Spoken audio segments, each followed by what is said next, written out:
Number three, the automation fabric, which in our opinion is going to change the way processes are getting optimized in the future. Now, let me explain what we mean by the automation fabric. As companies operate along processes, tasks that are getting orchestrated, they are executed in a certain sequence.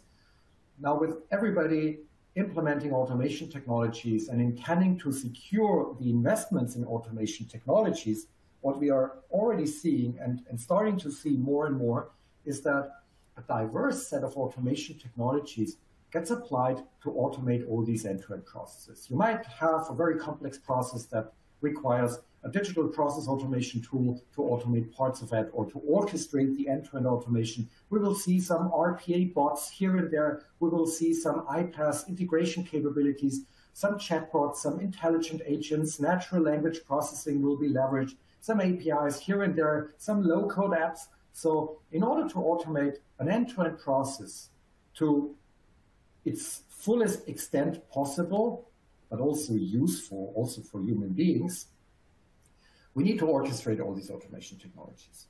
As processes change over time because of new regulations, new customer demand, changing consumer behaviors, the underlying supporting automation technologies need to be kind of adapting to those process changes, which is why we introduced the term automation fabric. So the automation fabric actually represents both a flexible, but also a solid and a comprehensive way of operating. As processes change, the underlying automation technologies applied have to change as well. However, processes have been made for execution, for efficient execution. So the automation technologies applied have to provide that kind of solid state of automation, hence a fabric, both flexible at times, but also stable at times. Now, as processes weave through this automation fabric, getting supported by all sorts of automation technologies, somebody has to orchestrate this automation, right? And how do you want to do that? So we are seeing so many automation projects out there leveraging only one technology, and that's saying, so if you only have a hammer, everything looks like a nail. So you try to throw more and more of the same technology at the problem, which this part of the technology will never be able to solve.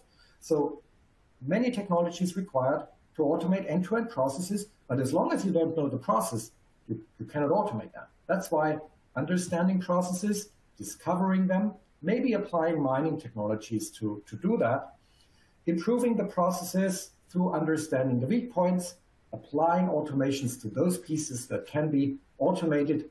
That's what the benefits of an automation fabric-like automation approach is looking like.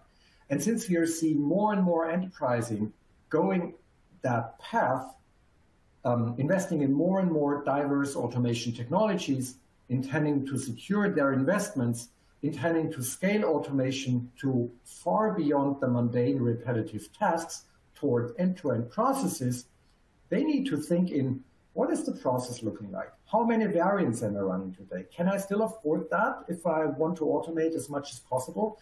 Or are the human elements, which I better not touch because the human touch is so important, and it's also a more humanized approach to automation. In order to take all these decisions, you need to understand the way you operate. You need to understand your processes. That's why process optimization is so critical